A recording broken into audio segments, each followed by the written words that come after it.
8.2 example.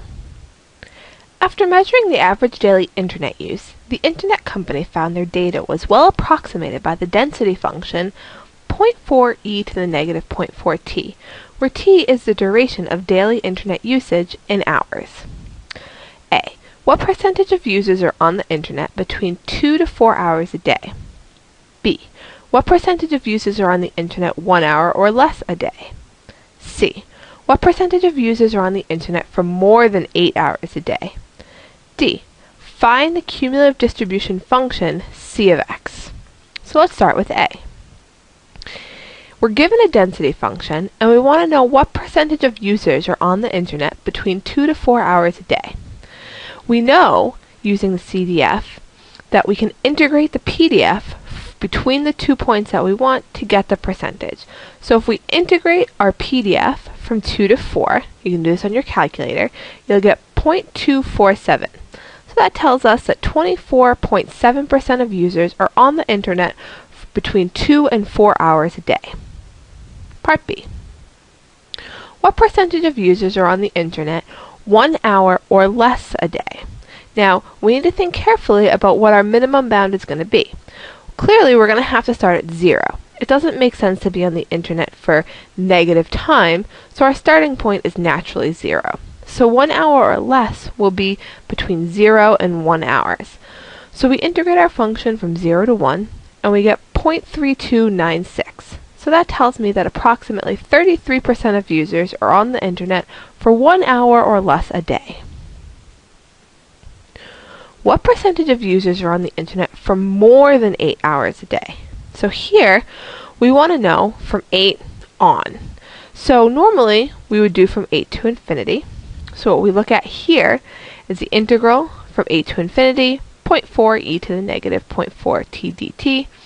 Again, infinity is not a number, so we use b to start with.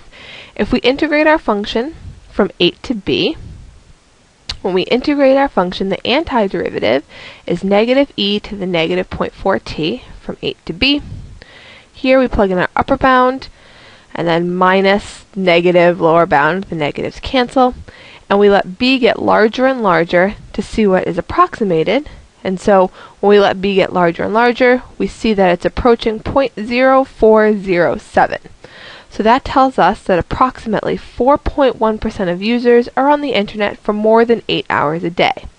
Another way that we could have done this would be to integrate the function from 0 to 8 and then subtract that number from 1, because we know that everything eventually integrates to 1. Part D. Find the cumulative distribution function c of x. Since it wants c of x, that means we're going to integrate from our starting point up to x. Sometimes we do it up to x, sometimes it's up to t. The variable doesn't matter, it works the same way. So when we integrate our function from 0 to x, the first thing we're going to have to do is get our general antiderivative. So here the general antiderivative is negative e to the negative 0.4 t, because again when we integrate, a negative 0.4 comes out and we divide by it. So the 0.4 is canceled, but the negative stays. We're going from 0 to x. So our upper bound is x, which means we plug in an x where we see t, minus negative e to the 0.4 times 0. Since we're subtracting a negative, they will cancel to be positive. Here, we have e to the negative 0.4 times 0. Anything to the 0 power is 1. So we can simplify this as 1 minus e to the negative 0.4x. So that tells me that my CDF, my general cumulative distribution function, is 1 minus e to the negative 0.4x. When you're asked to find the function and you integrate up to a variable, you expect a function for an answer. We can now plug in any value of x, and that'll give us the probability that you are between 0 and whatever number of hours you plug in.